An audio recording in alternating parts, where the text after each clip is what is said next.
following show contains adult content. It's not our intent to offend anyone, but we want to inform you that if you are a child under the age of 18 or get offended easily, this next show may not be for you. The content, opinions, and subject matter of these shows are solely the choice of your show hosts and their guests, and not those of the Entertainment Network or any affiliated stations. Any comments or inquiries should be directed to those show hosts. Thank you for listening.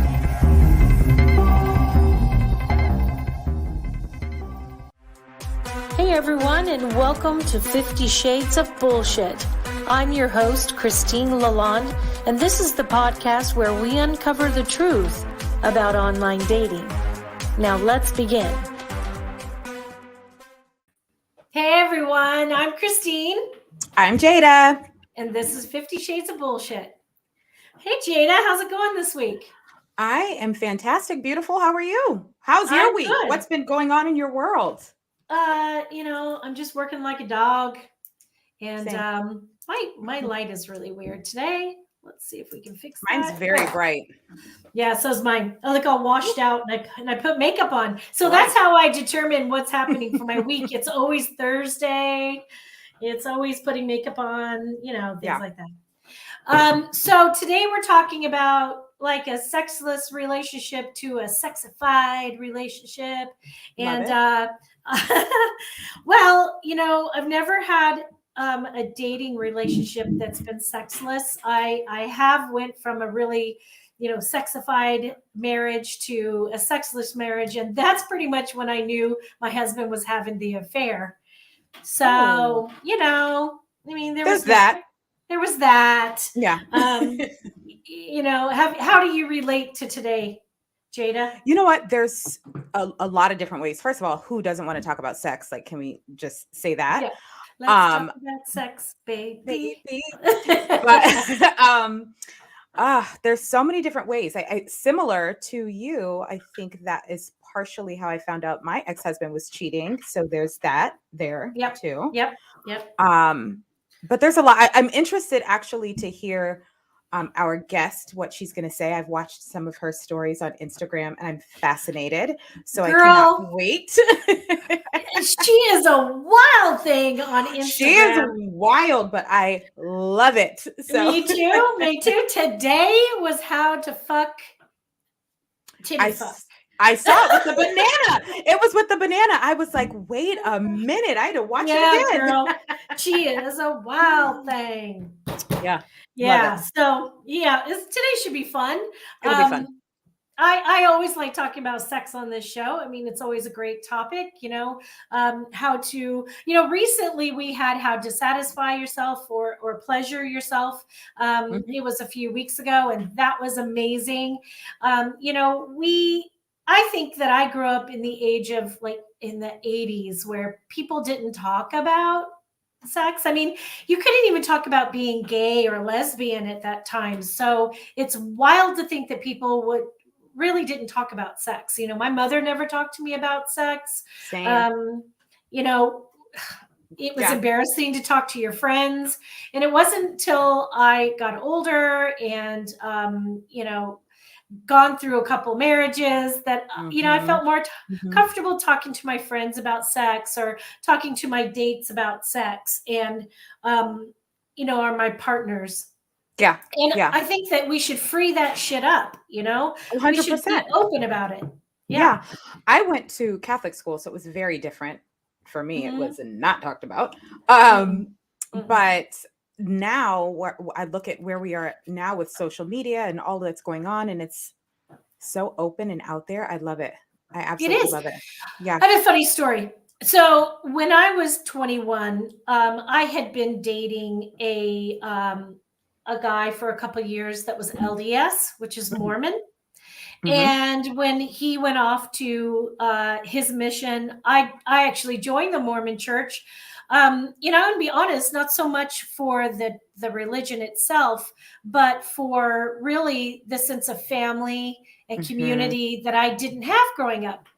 And I had a boyfriend that I had, been dating in the church after I joined the church and moved to Utah, of all things. He would say things like, "We can't fornicate." And I was like, What's fornicate? What does that I even was mean? like, what? And so they Mhm. didn't even say the word sex. It wasn't like we can't have sex, or I've committed to saving sex until I get married, and had of an open talk about it. It was, we can't fornicate. And Mm. if I touch you, if we do anything, I have to go tell my bishop. And so it was really, honestly, for the longest time, the weirdest thing to talk about Yeah. that type of subject. Now we're so open about it, and I absolutely love it. Well, I could imagine it was probably uncomfortable. Just Yeah. Just uncomfortable. Yeah. Yeah. Same. I'm trying to find something to clean my camera, because I think my camera is super dirty. So forgive my fingers, folks. Oh, I think you look great. You can't tell. I'm if it is dirty. trying. You I'm can't trying. tell. Well, let's introduce our host. So we're talking about Sexless to Sexified today, how to avoid and overcome. Well, Heather Tucker is a certified Christian sex coach for women. She is a 2-time best-selling author for her books, Damn Weight Loss Plateau. It helps women get back to their sexy after having kids. And her second book, let's see if I can find this one, Why Doesn't My Husband Want Me? It helps couples avoid and overcome a sexless marriage. Now, Heather is the creator of Sexify, her program that helps women overcome religious sexual shame. There we go. Release their sexy confidence, female sexuality, and empower into their lives and relationships. So let's bring on Heather Tucker. Let's have a good time now. Here we go. Let's have fun. Hi. Heather. So I find, Heather, that it's not just, I think in this day and age, it's not just people having a hard time talking about sex. I do think it is around religion. Oh, yeah. Is that what you find? Yeah. Religion, culture, society, rules, generational stigmas, where like the grandma wasn't comfortable, then the mom wasn't comfortable, and now the kids aren't comfortable. So it can come from a lot of different types of, backgrounds. Yeah. I love that. Now, Heather, first of all, thank you for being here. You're a rock star. Your freaking Instagram just keeps me entertained for hours on end. I was dying. I was laughing so damn hard. I barely stopped myself from peeing my pants yesterday. So I'm thrilled you're here. So what got you into being a sex coach, and much less a Christian sex coach for women? I mean, really, it's my whole background and, the whole premise of not being comfortable when I was a kid. And, we all are sexual beings. We feel it. There comes a time in each one of our lives where we actually can, feel the turn on sensations. Our body starts to change. We have questions. And because we trust our parents so deeply, of course, that's normally the first person we go and ask questions to, like for me, I mean, I talk about it all the time in my book. I went to my mom. I love my mom. She's my best friend. And so, of course, I wanted to go to her and say, hey, like, I think my period's starting. And hey, there's this boy down the street. And every time I'm near him, I get the clammy hands and my heart starts racing. And I feel these little twinges. And then I get wet. Like, what is that? And she was so uncomfortable. She was like, oh, that's not happening. It's, you're too young to start your period. You're too young to have, those kinds of feelings. Like I didn't choose. And then she would compare to herself. Like I didn't get those feelings until I was like almost 20. And I was like 12 or 13, I think at the time. And I'm like, well, is something wrong with me? No, something was wrong with your mother. She was denying her stuff. Yeah. She was denied. She was in denial. Yeah, that's what I think. So like the whole time I would ask her questions and she would just say, shh, we don't talk about sex. You're going to find out one day when you get married. Everyone finds out when they get married. And, like I talk about all the time in my book and when I'm on stages, presenting as a keynote, I'm like, that wasn't okay in my Heather brain. Like that wasn't enough information for me. So I went kind of hog crazy after I left the house. Yeah, well, didn't all of us me what to do? Right. I think most of us who were sheltered or overprotected went a little fucking nuts when we left home. So it's Yeah. normal. So Yeah. Yeah. Yeah. So did you get married young? not super young. I'm on my second marriage now. So my first Okay. marriage, I think I was 22, around there. That's pretty young. So, I mean, not super, Mhm. it wasn't right out of high school, Yeah. So, like, I left the house and then I became a hoe. So I could have had a business card instead. I don't know if my hoe card is up yet. I think mine's still I active. love I it. had the business card. I am a hoe. Would you like to subscribe? So yeah, I went on an adventure, for like 3 years, and I know.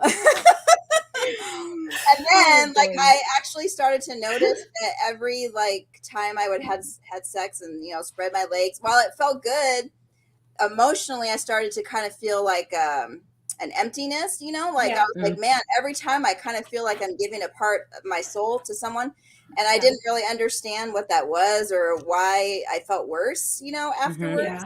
And then I met Jesus, so I came into a relationship with God.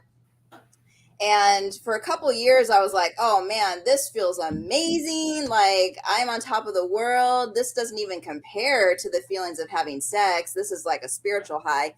And so I went on this abstinent thing for like a couple of years, which going from hoe phase to abstinence was like crazy, crazy drastic. A big change. Yeah, that's a pretty drastic change, especially when Christianity just wants you to keep your mouth shut about sex and also wait until you are married or whatever. Yeah. And most of the people I met in the church when I first started going to church were still virgins, and here I was, I had a hoe pass card, and so like they had questions though, and they knew then that I never said it out loud, but just the way that a person moves when you've had experience, it just kind of radiates off of you, I call it a sexual ooze. Yes. It's like comes out of your pores. So people behind closed doors were coming to me back then, even asking questions, like how do you do this? And, and stuff like that. So around that time is when I met my ex-husband, and we were married for about 4 years. And then we had our first 2 kids from that marriage, very abusive. So they didn't last long, like 4 years. And then I met my now husband, Chuck, who we have another kid with. And now we've been married for 21 years. Okay. And so what got you on this journey? What got you on the path to like, the sexless marriage to, sexified? How did you get there? Yeah. Well, Chuck was a virgin when I met him. So he actually loved that I had experience. He was like, Jennifer. I know. He was like, oh my God. I'm sure he did. Yeah. So I had no problem taking his virginity, of course, with his permission. And then we got married, shortly after. And so we were crazy. Like our sex life was insanely crazy at first. Like it was all the time. We had no problem putting the kids in front of, Barney or whatever it was at the time. And we would like run up the stairs, and we would have lots and lots of time together. Now, he is an amazing lover. Like I taught him really well. So every single time he knows that the goal of being with a woman. So if something ever happens to us and he gets with someone else, like I've taught him well, you always please the woman first, and she loves oral. So you better be like going down on her and kissing and all the kind of thing.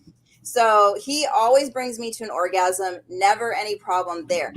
So while that was happening, we were really good.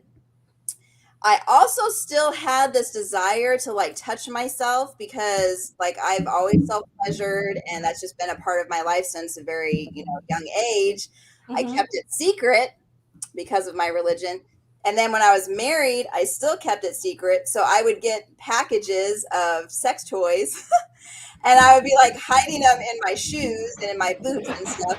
And so I'd still be like, so when we were done having sex ourselves, and I didn't feel done, but he was done because he was like tired or whatever, he'd like go shower and leave the room. And I was like, oh, I'm going to, do whatever. Like I'd lie to him and I'd go grab a toy and then I would continue like a couple times, So I kept all of that from him and held a lot of shame and guilt because I thought at that time that self-pleasure was against, what God had in mind. And I thought you couldn't add toys because the church gave this feeling that you shouldn't bring in a toy and you should only be pleased with your husband's dick. And like, that's it. And so there was some of that. And then we decided to have a kid together. And we ended up having 2 miscarriages, and both of them went all the way to about 4.5 months or so. So I was showing. Yeah. Sorry about that. Oh yeah. Yeah. I mean, it was really hard at the time. Like I went through a lot of pain. I actually broke off my relationship with God for a little bit because I was like, how could you let this happen twice? It was crazy. Yeah. And of course, he went through a lot of pain, as well. And so when we finally got pregnant with Josh, I was sicker than a dog. I had a PICC line in me. I went to the hospital a bunch of times for being dehydrated. They told us not to have sex because we'd had the 2 miscarriages. So after we had him, here's our miracle baby together. And, 6 weeks postpartum, when the doctor said, hey, like you can totally go have sex now. And I was like, yay. Like I thought, hey, Ho is back in town. Ho. Yes. Like, we get to go back to being normal again, Like I didn't like all the same stuff was just gonna automatically work. I didn't think anything. Like I didn't think anything wrong was ever gonna happen in our marriage because it was so good before and all of that, And so I still remember getting totally dolled up, doing my hair. I even like wore my fake lashes, which I'm not actually wearing today. I was lazy today, but I put fake lashes on. I always wear my red lip, and I put the lingerie, and I had the sexy boots and the R&B music, which is my favorite. Like I did all the stuff. Yeah. Love it. All the stuff that he normally would be like, get over here or whatever. And so I did all the things, but the thing that I did not expect is for Chuck to physically pick me off of him and put me to the side. Oh no. First, when I climbed on top and did all the same things, he loves me on top normally. And I was like, what? Can I cuss on here? Yes. Yeah. Okay. Fuck yeah. I was like, because in my head, I was like, what the fuck just happened? Like, he never has said no to me, like, ever, So I asked him, I'm like, are you okay? Like, what just happened? And he's like, yeah, I just don't really feel, that great. So no problem, and then like a couple days later, I tried again and same thing. He said no. And then at that point, like the second or either the third time, then that's when I started to like it. I took it in as rejection. I'm like, what? Like, so then I started thinking, like, did I do something wrong? Am I too fat? Like, so then I went inward and I was like trying to figure it out. Find yourself. Yes. Yes. And I started to like beat myself up. And I was like, is it, because we had so much sex before and all of this. And then I don't know. So it was so crazy because I honestly still to this day, even though we're 5 years on the other side of that, I still don't have a concrete answer. Like we have some of it and we've been able to overcome and everything, but I still don't have all of it, and that was what made it hard because here's someone who's made a commitment to you. They say, I love you. I will never leave you. And all of that. And all of a sudden you have no answers and, you're being told no when you initiate. And that was very, very, very painful. Was he saying anything were you asking him? Were you saying, what the fuck's going on? Or am I not attractive to you anymore? Or what was his answers to that? No, he said it has nothing to do with you. He's like, I still find you attractive. You're still sexy. Like I still desire you. You still turn me on. He didn't want it. He just kept saying no. Yeah. Okay. So you're now faced with this dilemma that you have a sexless marriage whose husband says he still wants you, but he's not wanting you. Yeah. So what But did there's you no do? sex. Yeah. Yeah. There's no sex.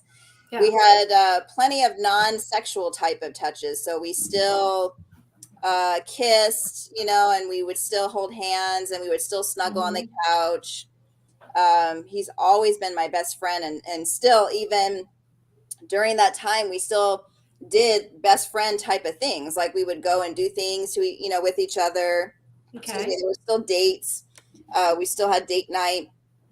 There was still listening of music, the R&B, sexy stuff, and all of that. But there was no intercourse, and there was no, like, the kissing kind of became more like pecking versus like making out, type of sexing or type of. So there was some type of intimacy, but not intimacy. Right. Like you were, yeah. There was affection, but not intimacy. Affection, intimacy. Yeah. Thank you. Yeah. So what did you do? What was your step what did you think you needed to do? Well, I mean, first of all, I prayed. I mean, that was my first thing. Then I asked for prayer because I was involved in the women's ministry, and we actually led Bible studies in our home during this whole thing too. Like no one knew really like what was happening. My kids were still in the youth group. I was singing in the choir. My husband was played the bass guitar in the band. So I mean, we still were very involved, but no one actually knew what was happening. So I would secretly ask a couple of the women's Bible study leaders, like, would you please pray?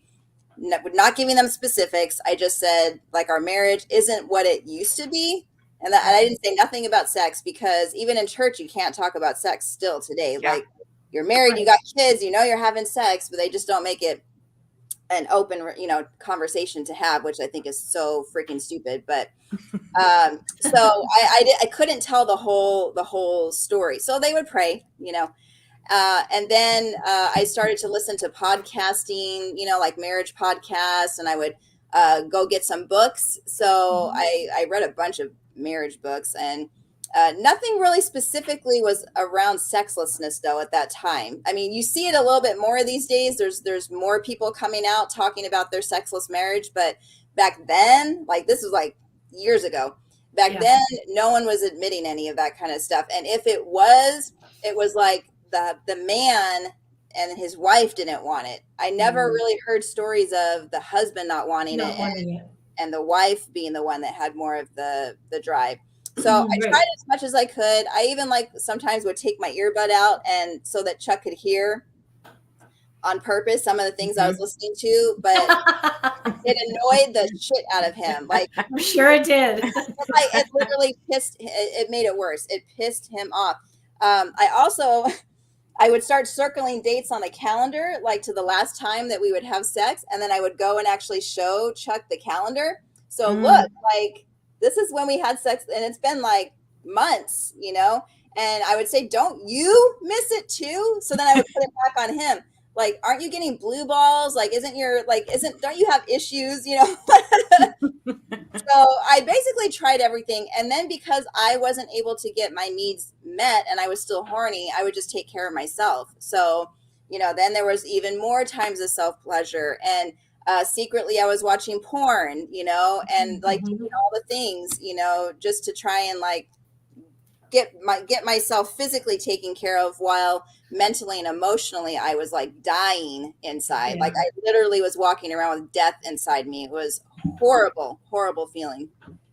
Yeah, I know that feeling. Actually, my first marriage to my two older daughters' dad, he was really asexual, and it didn't matter to him if he had it or not. And so I know exactly how that feels to have the higher sex drive and the husband not have the higher sex drive. I get it. So yeah, that's tough. So what did you wind up doing, Heather? Well, okay, so imagine 12 years of me having no problem. 12 years. Yeah. It was 12. What? Yeah, it was 12 years of sexlessness. Ah! I mean, Heather. Oh, Heather, that's girl. a long time. You got some patience, sister. Yeah. Well, not really, but I mean, I don't have patience, but I have loyalty, and I have sticking it outness, whatever you call that. Wow. And I have faith, I have faith in God. Wow. And, and I know, and I still know that God's best for our marriages is to have abundance in the bedroom. I mean, he created sex and he created abundance. And so I know that those two go together. Mm-hmm. So while I didn't experience it for 12 years, I kept the faith that it would come back at some point. Okay. And it did. Yes, and it did. It did. Mm-hmm. But here's the thing. Here's the first thing that God showed me. I actually felt like I was spiritually slapped at this one point, because here I was thinking I was doing Chuck a favor by reminding him and, about all the times that we weren't having it, and, and having the conversation over and over and over. As soon as he would come home from work, here I am again, trying to have sex and talking about sex, and, and then asking him why we're not having sex. And I mean, it was like every day for 12 years, every day. So this one day I'm reading my Bible, and of course I'm crying, and I'm like praying. I'm like, what the fuck did I do? Like, and I came across this verse, and, I say randomly, but I know it wasn't. It was obviously God that, was like, hey, so there's this verse in Proverbs, I think it's 25. And it says, it's better to live on the rooftop of a house than with a nagging wife. And when I read that, I was like, oh my God, that is like literally what I have been doing this whole time. Is I was thinking I was just being a really good communicator. Like, I'm the best communicator. I can't, you know what I mean? But it wasn't. It had turned into nagging, and I didn't really know the difference at that time until God showed me that scripture. And then I started to research the difference in the wording and the definition, and I had definitely been nagging. And so when I kind of had that light bulb moment, I decided to not bring that conversation up anymore. I just made that commitment. You know what? If this is what God wants, I'm going to test this thing out, and I'm going to see if God, rewards me or whatever, by obeying this part, of the Bible. And so I just took the conversation off the table. I literally stopped asking. I stopped talking about it. I just, just would bring up other things like, how was your day? And if he asked about the kids, I would tell him about the kids. If he asked about like my job, I would tell him about my job. And I basically just took the conversation about sex. I took the complaint about it off the table. Now, how did that affect things? Did he at some point turn around and say, hey, like, what's happening? You used to ask me this every day. What's going on now? Yeah. Yeah, no, definitely. I actually stopped asking. And then I want to say it was maybe like 3 weeks to a month. Oh, wow. Before he said anything? Mm-hmm. Mm-hmm. So I was just very, very consistent, so he knew that this is the new Heather, how sometimes when we make changes in our life, our husband or wife have to see that it's like a real consistent thing before they actually go, oh, this is a new version of her, and they start trusting in that new version and all that. So it was about 3 or 4 weeks later. And he said, wow, you haven't actually asked me about it. And I said, yeah, I just decided to not ask you about it anymore because I was shown this verse. And I really started to feel from God kind of showing this to me and shining a light that that's what I was doing. And as I was nagging I was talking about it too much. So I just decided for myself to take that conversation off of the table just to see how it would feel with us. And he was very proud of me that I actually took that step without even me asking him if that's what I was doing. He's like, you saw that in yourself. And God showed that to you, all by yourself, and you made action steps, behind it. So he was actually really proud of me. And then I started to notice that he was coming home sooner from work, and he started to enjoy sitting next to me and actually having conversations with me again, because he knew that they weren't going to just turn to sex. And he wasn't going to feel like he was in trouble all the time, which is how he felt before. Got it. Okay. Sorry. I'm sorry, guys. My dog decided to chew my internet all the way through today, and I had my Spectrum come out and fix it, but it's still lagging. So if I disappeared, you guys just keep going. You're doing Yeah. great. One of our listeners today, Lola. I actually know Lola from about 10 or so years ago. I was her wedding coordinator. She was married. She was married for a couple of years, and she made a comment that said, "Sometimes when you give a man a child, he looks at you different in a different light." And that I really think that's true. Do you think that was true for you? Do you think that was what made the difference, Heather? I know that this is the case for some men. They do tend to look at the vagina a little bit differently. They don't What do you guys think? Yeah, they don't look at some men don't look at the vagina as a sexual thing anymore. They look at it as, this is where my kid came out, so they do have a harder time looking at their woman in a sexual way again. But for Chuck, after doing all this work that we've done, we're pretty sure that the reason why he started to pull back is because he saw how much pain I went through with those miscarriages and how much pain that he went through. There was a lot of trauma, probably. There's a lot of trauma, and we're like literally, because of all the work we've done and we've gone to therapy and stuff, we're like 95% sure that the main reason is because he didn't want us to experience that again, and he didn't want me to get pregnant again and that kind of thing. So he himself did not look at me differently in that way. He still saw me as a sexual being, and he was still attracted to my vagina, and he still wanted to go down on me and all of that. So okay. I will say for me, he's my ex-husband now, but I had my first son young. So I'm sorry that I was dumped out of the show. Can you hear me? I can hear you. Oh, she's dumped again. Well, that's okay. I'll keep going. Okay. So what I was saying is, I had my first son very young. I had my first son when I was 18. And then we got married when I was 21. So I was young, but I don't know that he looked at me any different. I think it could be because we were young. I mean, we were kids. So I don't even think that was his mindset. But I do understand, because I've had clients that I've worked with that have gone through that, where their spouse looks at them very differently, especially if they've been there in labor and delivery and witnessed all the glory that is birth. Yeah. I work with some clients that have that same experience. And I'm sorry, guys.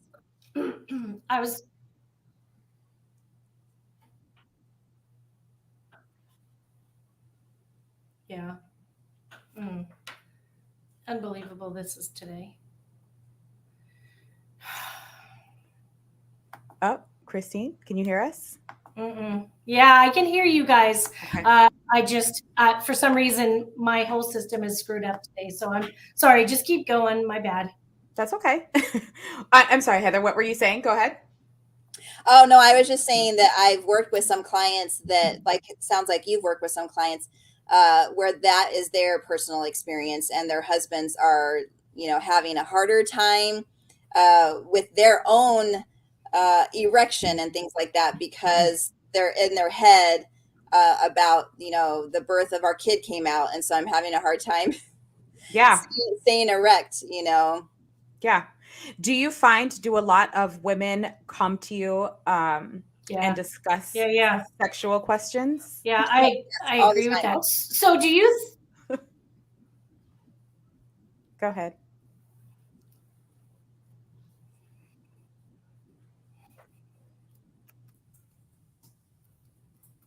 Oh, Christine, you there?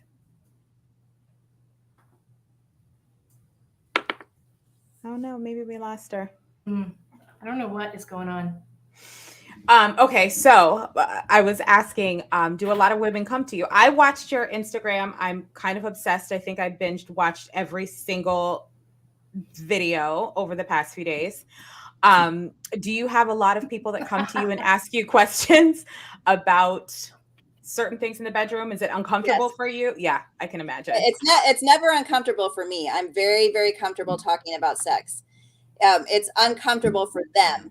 sometimes, and they actually feel embarrassed that they're even asking the question, but they also see that there's no one else that they can ask, the question to. And because I'm so comfortable with it, they'll either respond underneath some of my videos or they'll send me a message on Instagram. I'm also on Clubhouse. And so on Clubhouse and Instagram, I do host sex Q&A in those platforms. And so a lot of times, if someone has a question, I'll be able to answer that for them. And that's for the woman and the man. So there's a lot of men that have questions about how to please their women. I have ED. How do I get over that? And stuff like that. So I get a lot of different kinds of questions. That's interesting because I was going to ask you if you have men or spouses of the women that come to you ask all the time. All the time. Wow. Okay. Yep. Yeah. And my group program that I have, which I'm sure we'll put the link in the show notes, it's for women, but the husbands also take it with their, if they're married, they'll take it with their husband. And a lot of times as the wife is doing the work, the husband is coming to me and saying, thank you. Like there's I knew there's a couple of husbands who are like, I knew that my wife had a sexual beast in her, and you helped her to, you helped bring her out. Yeah. And you've helped her to let go of some of the shame and some of the guilt, that she was carrying around, whether it was from like a sexual trauma or a religious upbringing or whatever. So yeah, I get a lot of that. And then I also work with couples privately as well. So if they're having marriage, issues, they come to me, and I'm a coach, but it's kind of like a counseling session. So I'm sitting there and I'm hearing about their past and, what's going on. And then I'm asking questions and we're digging deeper. And then I'm giving them, some homework, to do to help, things out in the bedroom. And so, yeah, I love what I do, man. It's so, me too. Yeah, it's so much fun. Oh, we lost her. We'll just keep going because I'm definitely intrigued. So I wanted to ask you a little bit about how does your husband feel? Does it make him uncomfortable? Especially because Christine and I were talking about this earlier. I watched the banana episode this afternoon and absolutely loved it. But I was wondering as I was prepping for this, how does your husband feel? Is he uncomfortable? In some of the videos, he's in them. Yeah. And that's the ones that my husband's in, that took a lot of arm twisting because there's a couple of things. He's never been a social media person. He actually has said he's hated it at some time. Wow. He just doesn't, he knows there's good, but he doesn't like putting his stuff out there, like he's just one of those guys that doesn't really like to air, his stuff. Yeah. So when I decided that I was going to be a sex coach, I did share with him that there is an important factor of me doing this. I have to put our story out there because if I don't put our story out there, it's not going to be as effective. Like my work won't be as effective. So I need to put our story out there. So I did get permission, from him. He is uncomfortable when I do ask him to do things. He'll do it sometimes. Like he's been on a couple IG lives with me, but it's been like, he's like this, like he's just like, he's not a camera person. He's just uncomfortable in front of the camera. But he'll do it sometimes. Do you ask him before you shoot the video? Do you ask him, do you say, are you comfortable with me shooting this content? Or do you just go for it? Oh, nice. Oh, I only ask him if he's going to be in it. Otherwise, like he knows when I went to school to become certified, he saw all of the classes I was taking. So I'm like, this is all the stuff that I'm going to be talking about, either online or it might come up in a private session, So these are the kind of conversations I'm going to be having. So he's used to it now. Like I just talk about sex all over the house. My younger son is here. My younger son is 17, almost 18. And if anyone is uncomfortable, it's my son, because my son, who's my youngest, he is more of a quiet, person. And so he sees the value in what I'm doing. He knows our whole story. So I've been very open with him. Mm-hmm. And so while he's in that teenage phase, and he doesn't have a girlfriend yet, I'm like, look, like, yes, you're uncomfortable. And I know he's a virgin still. So I'm like, but this is all the stuff you're hearing. Like, I know it's going to end up helping you, because at some point when you go to actually have sex, or you have a relationship, or you get married, if you do kind of struggle, I know that God's going to have these things pop in back. Oh, my mom said, this when she was coaching a client, so I know in the long run, it's going to benefit him. My two other sons, who are 26 and 23, they both have girlfriends. My 26-year-old has had some sex issues that have come up, and so I've been able to help him with that, so that I've been able to already benefit him in that way. Oh, that's great. My middle son actually has his own son, so I'm a grandma, and now they're pregnant, again, and so for them, when they were able to have sex again after they had their first kid, I was actually able to help them with a couple of, tips to help her with some pain in the vagina and things like that. Yep. So it's like, it's definitely spreading out, Yeah. and like my family is seeing the, the impact that it's been making, for the last several years. And it's incredible. Yeah. I just love it. I love it so much. But the more that I do it, the more Chuck is getting comfortable. Yeah. Yeah. Well, I love your videos. Whether or not I love he's your content. on stage with me, like, okay, one of my prayers, you guys, is when I go to churches, and because I do get hired to speak, keynote at women's retreats and things like that. My goal is, oh my God, it would be so incredible if Chuck could be there and I could do some demo things with him. But that's kind of like one of those. That's got to be God. You literally have to lay your hands on Chuck and inspire him to do it with me. In the meantime, I'll do it by myself. Nothing wrong with that. Yes. Oh my gosh. Well, I think it was funny, your video today, how you were demonstrating with banana, and the banana kept falling, and you were just like picking it back up. So you put it between your boobs again, and here you bump. And I was like, oh my God. And it's you're so amazing, Heather, and Jada, by the way, thank you for helping with this show today. Of and course. If I get lost in the matrix again, which I very well might do, Jada, you might have to wrap up the show for me today. But I'm just putting it out there. So Heather, I love this. I did miss some of the things you were talking about. I did see that Lola also made a comment about how it's acceptable for a man to masturbate, but it's not acceptable nowadays for women to masturbate, that it's kind of like that pleasure. It's shameful, but I think that we should get past all of that and really understand that our bodies were built for pleasure. Why not understand our own pleasure before we can give pleasure to others? Exactly. Yeah. I am a huge proponent of masturbation. By yourself, having time by yourself, because I think it's a way to self-love, tapping into loving on ourselves, giving ourselves kind of like a break, from life and sort of doing a recharge, Yeah. And so I'm a big proponent when I work with, couples, and even with Chuck and myself, we both have our separate times, that we spend by ourselves.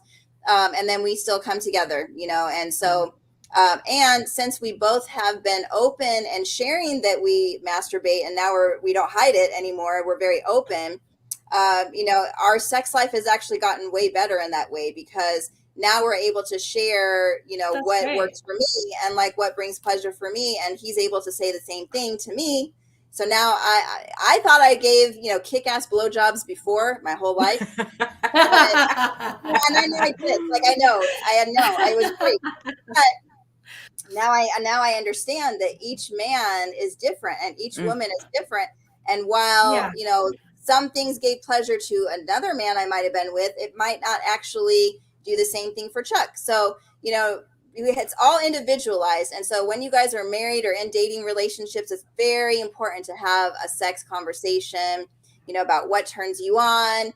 Also, you need to have conversations with people that you're with, like what is on the table, what's off the table, and what's like a maybe that I might be open to at some some point, and we still have to bring mutual consent into a committed, relationship, even a marriage. You don't want to push someone past a boundary that they're uncomfortable with. So we've got about 8 minutes left. Time flies when you're having fun. And I was wondering if you could give some additional tips to people who are maybe listening today, who are thinking, oh my gosh, okay, so I heard the one while I was flitting in and out of the matrix. I heard you say something about the stopping the nagging and just going, whatever, you do your thing, I'm going to do mine. And that kind of brought him around. But what other kind of tips do you think that you could give to help women in this situation, or even men in this situation, who really want to help bring that love and affection and that sexual drive and intercourse into their marriage? Yeah.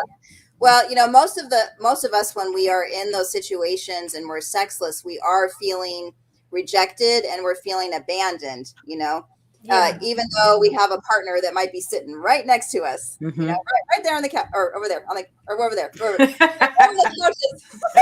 Right next to us in bed. Yeah. Yes. Right. So, the thing that we have to do as individuals is understand that when those feelings come up, because we're experiencing a situation right now in front of us, which is, possibly sexlessness, those feelings of rejection and abandonment actually stem from something that happened a long time ago. So, from childhood, maybe your parents got divorced, maybe someone else, rejected you in a relationship or whatever, And so for me and what I had to do, and what I always am sharing with couples when this comes up, is we have to do some inner work on ourselves, because when we're rejected and when we feel abandoned, we normally lash out, we normally, retract back into ourselves, and we give our partner the silent treatment.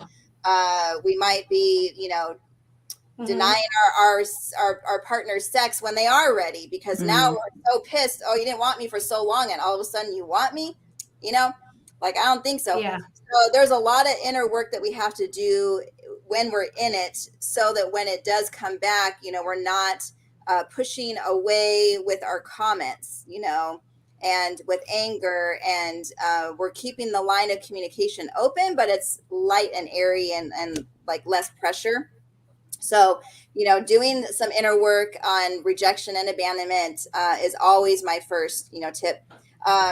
And then if you have a relationship with God, take it to him and, pray and ask for prayer and build up your faith and keep building up your hope, knowing that as you do the work and you stay consistent with the work, that it will come back at some point.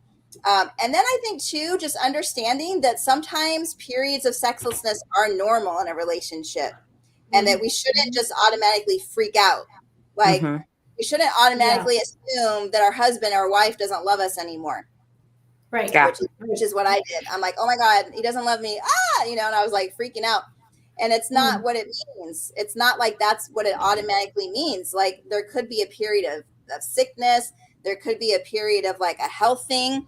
Like our spouse could get diabetes or like a heart condition, and that could impact their libido. So, I mean, there's some things that we just have to be a little more open-minded and patient with, as, our spouse is working through whatever, they're working through.